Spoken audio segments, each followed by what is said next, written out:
Hello student, अब हम देखेंगे ग्लाइकोलाइसिस, है ना।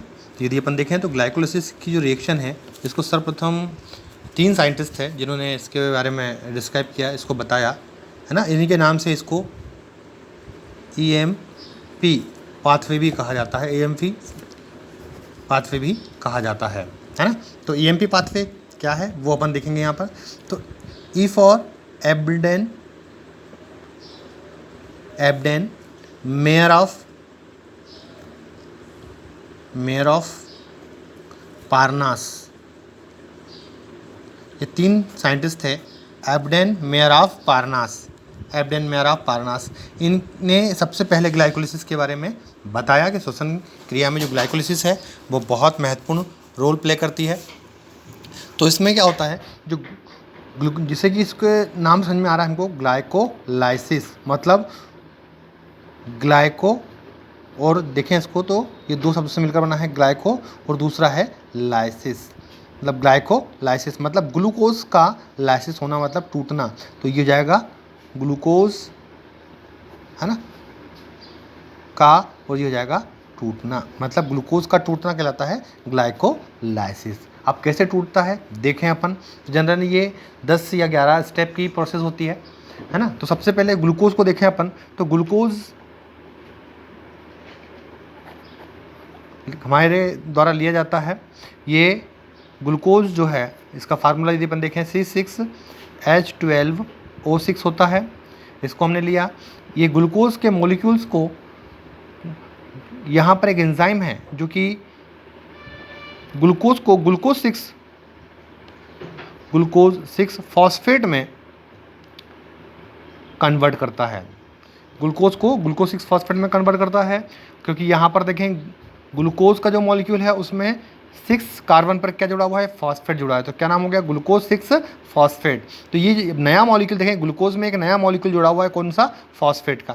तो ये फॉस्फेट का मॉलिक्यूल जुड़ा है। तो फॉस्फेट के मॉलिक्यूल को जोड़ने के लिए जब रिएक्शन में फॉस्फेट की एंट्री होती है तो लगभग ATP का जो मॉलिक्यूल है, ये ATP का मॉलिक्यूल किसी भी रिएक्शन में एक फॉस्फेट या मॉलिक्यूल को, 1 या 2 या 3 फॉस्फेट मॉलिक्यूल को ये दे सकता है। तो ये ATP ने यहाँ पर एक फॉस्फेट दिया, किसको, ग्लूकोज को। तो ये हो गया ग्लूकोज 6 फॉस्फेट। अब यहाँ पर देखेंगे ATP, एडेनोसिन ट्राई फॉस्फेट। तो यहाँ पर एडेनोसिन के साथ में 3 फॉस्फेट जुड़े हुए हैं। तो 3 फॉस्फेट में से एक फॉस्फेट यहाँ गया, तो कितना बचा, 2 फॉस्फेट। 2 को हम बोलते हैं डाई, तो ADP बचा, एडेनोसिन डाई फॉस्फेट बचा है। तो यहाँ पर ये जो ATP का मॉलिक्यूल है, इस ATP के मॉलिक्यूल ने एक फॉस्फेट को इंटर किया। तो यहाँ पर एक फॉस्फेट का जो मॉलिक्यूल है वो इंटर हुआ, और क्या बन गया, ग्लूकोज 6 फॉस्फेट। क्योंकि यहाँ पर जो ATP का मॉलिक्यूल है इसमें Mg++ आयन जो है इसकी हेल्प करते हैं कन्वर्ट करने के लिए, ग्लूकोज से ग्लूकोज 6 फॉस्फेट में जोड़ने के लिए। तो यहाँ पर Mg++ के जो मॉलिक्यूल है ये भी पार्टिसिपेट करेंगे। ये जो पूरी रिएक्शन है, इस पूरी रिएक्शन को, क्योंकि ये पूरी एंजाइमेटिक रिएक्शन है, ग्लूकोज का अपघटन हो रहा है, तो यहाँ पे बहुत सारे एंजाइम हैं जो पार्टिसिपेट करेंगे। तो सबसे पहले ऐसा एंजाइम जो फॉस्फेट पर काम करता है, फॉस्फेट को जोड़ता है, वो होता है काइनेज।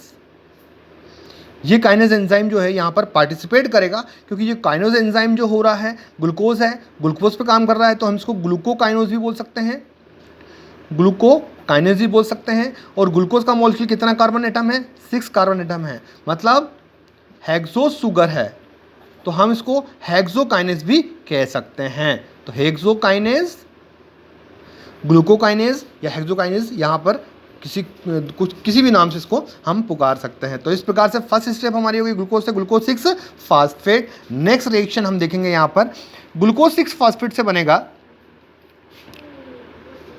Fructose 6 phosphate.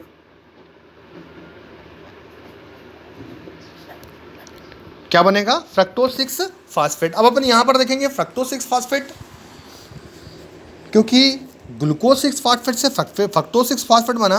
ग्लूकोज और फ्रक्टोज दोनों एक दूसरे के क्या होते हैं बेटा, एक दूसरे के होते हैं आइसोमर, है ना, समावयवी। समावयवी मतलब ऐसे मॉलिक्यूल जिनके अवयव समान हो, मतलब यहाँ पर देखें अपन, जो आपका रासायनिक सूत्र है वो समान होता है, परंतु संरचना सूत्र है वो अलग होता है, वो कहलाते हैं आइसोमर। तो यहाँ पर ये आइसोमर या समावयवी होते हैं, है ना। तो यहाँ पर ग्लूकोज से फ्रक्टोज का निर्माण हो गया, मतलब यहाँ पर जो है उसको आइसोमर बना।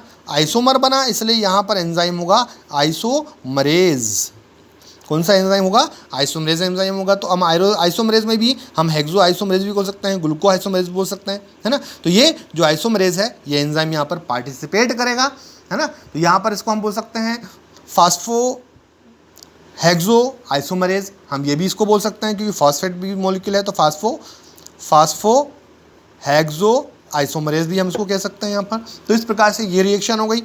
नेक्स्ट रिएक्शन में क्या होता है? फ्रक्टोज 6 फॉस्फेट से बनता है फ्रक्टोज 1,6 डाई फॉस्फेट। क्या बनता है? Fructose 1,6 diphosphate. अब देखेंगे अपन फ्रक्टोज 1,6 डाइफॉस्फेट में क्या होगा। तो सिंपल सी बात अपन देखेंगे, यहाँ पर देखा था आपने फ्रक्टोज से फ्रक्टोज 1,6 डाइफॉस्फेट, मतलब यहाँ पर जो फ्रक्टोज 6 फॉस्फेट था इसमें यहाँ पर अब 1,6 फॉस्फेट हो गया। 1,6 मतलब एक 1 पोजीशन पर जुड़ा हुआ है, एक 6 पोजीशन पर जुड़ा हुआ है। तो यहाँ पर कितने जुड़े हुए हैं? 2 जुड़े हैं। क्या जुड़े हुए हैं? फॉस्फेट जुड़े हुए हैं। तो ये हो जाएगा 1,6 कितने जुड़े हैं? 2, तो हम उसको बोलेंगे डाई। तो यहाँ पर फ्रक्टोज के मॉलिक्यूल में 1 और 6 पोजीशन पर 2 फॉस्फेट मॉलिक्यूल जुड़े हुए हैं, तो इसको हम कहेंगे फ्रक्टोज 1,6 डाई फॉस्फेट। क्योंकि सिंपल सी बात है, यहाँ पर फिर एक फॉस्फेट का जो मॉलिक्यूल है वो रिएक्शन में इंटर हुआ है। फॉस्फेट का मॉलिक्यूल इंटर हुआ है तो सिंपल सी बात है कौन सा एंजाइम होगा? एंजाइम होगा काइनेज एंजाइम। अब तो हम क्योंकि फ्रक्टोज पे काम कर रहा है तो हम इसको बोलते हैं फ्रक्टोकाइनेज भी कह सकते हैं, या हम कह सकते हैं फास्फोफ्रक्टोकाइनेज। तो हम क्या बोल सकते हैं इसको? फास्फोफ्रक्टोकाइनेज भी बोल सकते हैं, या फिर क्योंकि हेक्सो शुगर है इसलिए हम इसको हेक्सोकाइनेज भी कह सकते हैं। तो इस प्रकार से यहाँ पर देखेंगे ये रिएक्शन हुई। अब आपको पता है कि यहाँ पर जो फॉस्फेट इंटर हुआ है, तो जैसे फर्स्ट रिएक्शन में जब फॉस्फेट इंटर हुआ था तो इसको इंटर करने वाला कौन था? इसको इंटर करने वाला था ATP, क्योंकि ATP के मॉलिक्यूल जो है वो उसको देगा। तो यहाँ पर फिर ATP का जो मॉलिक्यूल है ये आएगा और यहाँ पर एक फॉस्फेट इसको देगा और ये बनेगा ADP, एडेनोसिन डाई फॉस्फेट। तो यहाँ पर ADP का मॉलिक्यूल जो है वो बन जाएगा। ये ADP का मॉलिक्यूल बन गया। अब ये पूरी रिएक्शन हो गई हमारी फ्रक्टोज से फ्रक्टोज 1,6 डाइफॉस्फेट।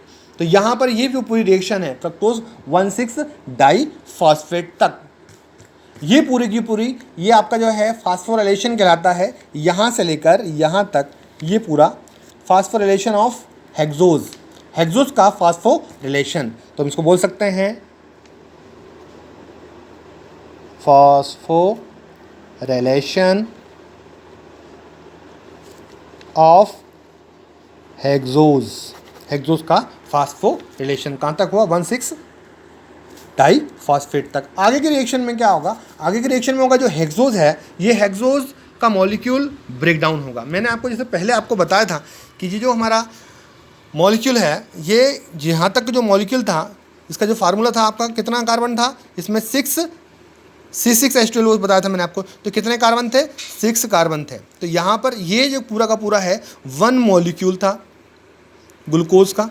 ये 1 मॉलिक्यूल यहाँ पर अब ब्रेक डाउन होगा, टूटेगा। तो कैसे टूटेगा वो हम देखेंगे यहाँ पर। तो नेक्स्ट रिएक्शन हमारी हो गई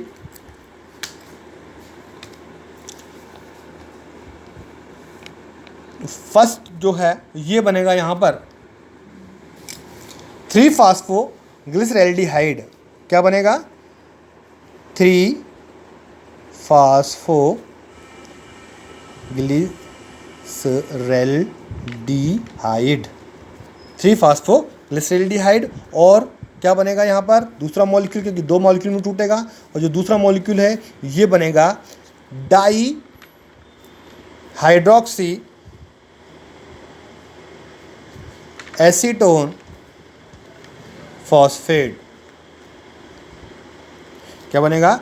डाई हाइड्रोक्सी एसीटोन फॉस्फेट। तो यहाँ पर देखेंगे एक जो मॉलिक्यूल है यहाँ पर ये 2 मॉलिक्यूल में टूट रहा है। तो यहाँ पर अपन देखेंगे क्योंकि यहीं को तोड़ने वाला है एक एंजाइम एल्डोलेज, ये यहाँ पर इसको ब्रेक डाउन करेगा 3-फॉस्फोग्लिसरैल्डिहाइड में और डाई हाइड्रोक्सी एसीटोन फॉस्फेट में। तो इस प्रकार से देखेंगे अपन। तो ये हो गया 3 कार्बन एटम और ये हो गया आपका 3 कार्बन एटम। जो पहले एक मॉलिक्यूल था वो अब 2 मॉलिक्यूल में कन्वर्ट हो गए, 2 मॉलिक्यूल बन गए।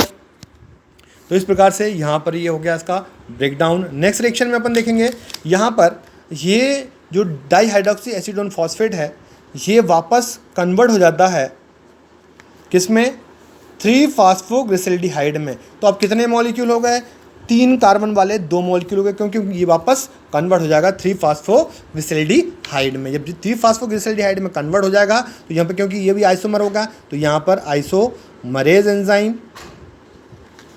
जो है वो पार्टिसिपेट करेगा। तो यहाँ पर आइसोमरेज एंजाइम जो है वो पार्टिसिपेट करेगा और डाईहाइड्रोक्सी एसिडोन फॉस्फेट से वापस 3 फास्फोग्लिसरल्डिहाइड का निर्माण होगा। तो यहाँ पर 2 मॉलिक्यूल ऑफ 3 फास्फोग्लिसरल्डिहाइड बनेंगे। नेक्स्ट रिएक्शन में, आगे की रिएक्शन में देखें अपन, ये जो 3 फास्फोग्लिसरल्डिहाइड है ये बनाएगा 1,3 डाई फास्फोग्लिसरल्डिहाइड। क्या बनाएगा, 1,3 डाई फास्फोग्लिसरल्डिहाइड। तो अब बनेगा आपका 1,3 डाई फास्फोग्लिसरल्डिहाइड। ठीक है, तो यहाँ पर अपना एक एंजाइम आ जाएगा आपका, कौन सा, फॉस्फेटेज।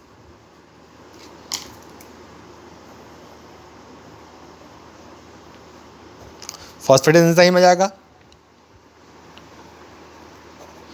और यहाँ पर H3PO4 से एक फॉस्फेट आएगा, क्योंकि यहाँ पर हमको फॉस्फेट की आवश्यकता है। तो ये जो मॉलिक्यूल है यहाँ पर आएगा और 1,3 जो कि 3 फॉस्फेट ग्लिसरल्डिहाइड से अब हो जाएगा 1,3 डाई फास्फोग्लिसरल्डिहाइड का निर्माण होगा। नेक्स्ट रिएक्शन में जो एल्डिहाइड का मॉलिक्यूल है ये एसिड में कन्वर्ट होगा। तो नेक्स्ट रिएक्शन में जो हो जाएगा ये हो जाएगा आपका 1,3 डाई फास्फोग्लिसरल्डिहाइड से ये हो जाएगा, ग्लिसरल्डिहाइड से ये हो जाएगा ग्लिसरिक एसिड। तो ये हो जाएगा 1,3 डाई फास्फोग्लिसरिक एसिड, ये हो जाएगा ग्लिसरिक एसिड। तो 1,3 डाई फास्फोग्लिसरिक एसिड। तो जो एल्डिहाइड था वो एसिड में कन्वर्ट हो जाएगा, है ना। 1,3 डाई फास्फोग्लिसरल्डिहाइड से ये एसिड का फॉर्मेशन होगा। एसिड का फॉर्मेशन होगा मतलब यहाँ पर जो होगा वो एक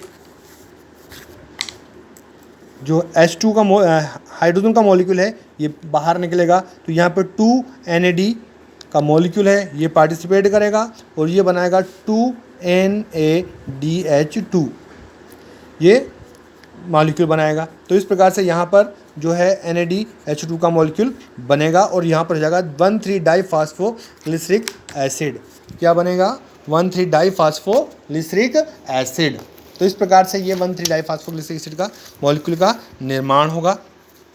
फिर बनेगा आपका 3 फास्फोग्लिसरिक एसिड। क्या बनेगा, 3 फास्फोग्लिसरिक एसिड।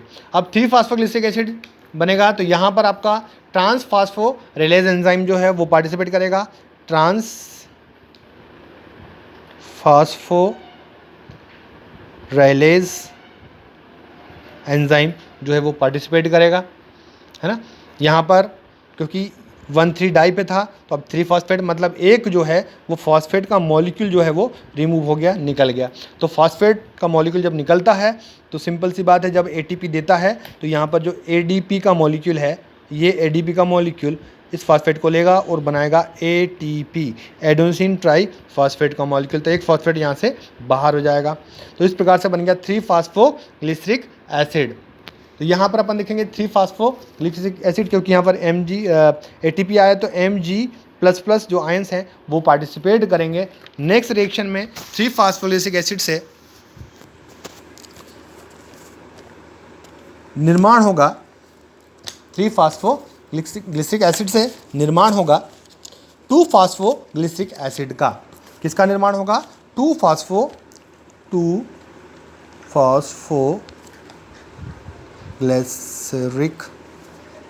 एसिड का। 2 फॉस्फोग्लिसरिक एसिड का। अब यहाँ पर जो 3 पोजीशन पे था वो 2 पोजीशन पे हो जाएगा, है ना। तो यहाँ पर हो जाएगा आपका एंजाइम जो है वो हो जाएगा म्यूटेज एंजाइम। तो यहाँ पर यदि इसका पूरा नाम देखें अपन तो ये हो जाएगा फास्फोग्लिसरोम्यूटेज। क्या नाम हो जाएगा? फास्फोग्लिसरोम्यूटेज एंजाइम।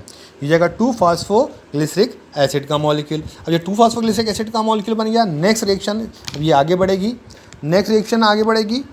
तो यहाँ पर जो 2 फॉस्फोग्लिसरिक एसिड है ये कन्वर्ट हो जाएगा 2 फॉस्फोइनोल पायरुवेट में, 2 फॉस्फोइनोल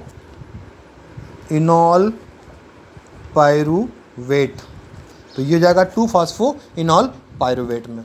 तो यहाँ पर इनोल का मूल मॉलिक्यूल है जो निर्माण होगा, बनेगा। तो यहाँ पर एंजाइम होगा इनोलेज। क्या होगा? Enolase enzyme. तो इनोलेज एंजाइम होगा, इसमें Mg++ जो मॉलिक्यूल है ये भी पार्टिसिपेट करेगा, और यहाँ से H2O का जो मॉलिक्यूल है वो रिमूव होगा, और ये बनेगा आपका 2 फॉस्फोइनोल पायरुवेट। अब नेक्स्ट रिएक्शन में यहाँ से बनेगा पायरुविक एसिड। तो यहाँ से पायरुविक एसिड का निर्माण होगा, और यहाँ पर क्योंकि यहाँ पर 2 फॉस्फो था, 2 फॉस्फो था मतलब दूसरे कार्बन पर फॉस्फेट था, वो बाहर रिमूव हो जाएगा, फॉस्फेट बाहर निकलेगा। तो फॉस्फेट को अपन बाहर निकालें तो एक फॉस्फेट जो है वो बाहर निकलेगा। अब जो फॉस्फेट बाहर निकलेगा तो उसको लेने वाला कौन? ATP जो है, ADP जो है उसको फॉस्फेट को लेगा और ATP में कन्वर्ट हो जाएगा। तो यहाँ पर देखेंगे आप, ये ATP आपका बन गया, ठीक है ना। तो यहाँ पर देखें 2 ADP और 2 ATP का मॉलिक्यूल होगा, क्योंकि यहाँ पर 2 मॉलिक्यूल की बात हो रही है, 2 मॉलिक्यूल्स बन रहे हैं एक साथ। ये रिएक्शन पूरी 2 मॉलिक्यूल में एक साथ चल रही है, इसलिए इसको 2 ADP से 2 ATP बन जाएगा। तो इस प्रकार से ये बन जाएगा पायरुविक एसिड, क्योंकि यहाँ पर फॉस्फेट पर काम हुआ तो एंजाइम हो जाएगा आपका काइनेज एंजाइम। तो ये हो गया काइनेज, ये हम इसको बोल सकते हैं फास्फो पायरुवेट काइनेज या pyruvic kinase enzyme. Pyruvate kinase enzyme भी इसको हम कहते हैं। तो इस प्रकार से ये जो पूरी की पूरी रिएक्शन है, ये रिएक्शन होती है,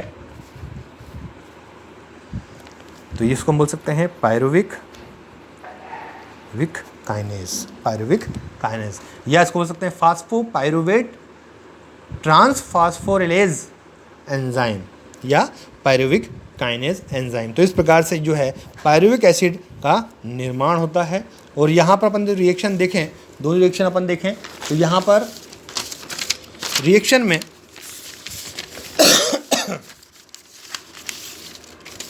आप देखेंगे कि यहाँ पर एक ATP का मॉलिक्यूल यूज़ हुआ, यहाँ पर देखेंगे आप, और यहाँ पर देखेंगे दूसरे मैंने यहाँ पर भी एक ATP का मॉलिक्यूल यूज़ हुआ। तो कितने मॉलिक्यूल ATP के यूज़ हुए हमारे पास देखें अपन, तो यूज़ जो है ATP, ये कितने मॉलिक्यूल यूज़ हुए हमारे? 2 मॉलिक्यूल यूज़ हुए ATP के। और कितने बने हैं वो अपन देखें यहाँ पर। तो यहाँ पर अपन देखेंगे ये 2 NADH2, जो 2 NADH2 का मॉलिक्यूल बना है, ये 2 NADH2, ये 2 NADH2 का मॉलिक्यूल जो है ये 6 ATP का निर्माण करता है, 6 ATP का। तो 6 ATP तो यहाँ पर हो गए। और देखें अपन यहाँ पर ये एक ATP ये बना, और यहाँ पर अपन देखेंगे नेक्स्ट रिएक्शन में एक ATP यहाँ बना, मतलब 2 ATP यहाँ बना और 2 ATP यहाँ बना। तो इस प्रकार से अपन देखेंगे 4 ये हो गए, तो 4 ATP ये बन गए। तो आप देखेंगे टोटल जो ATP का निर्माण हुआ वो कितने हुए? 10 ATP, और जिनका यूज़ हुआ वो कितने हुए? 2 ATP। तो यहाँ से माइनस अपन 2 ATP करते हैं, तो यहाँ देखेंगे आप 6, 8, 10 में से 2 गए तो 8 ATP जो है, 8 ATP जो है यहाँ पर हमको प्राप्त होते हैं। तो ये 8 ATP की जो एनर्जी है वो इस पूरी प्रोसेस में हमको प्राप्त होती है। तो ये पूरी की पूरी जो रिएक्शन है ये कहलाती है ग्लाइकोलाइसिस की रिएक्शन।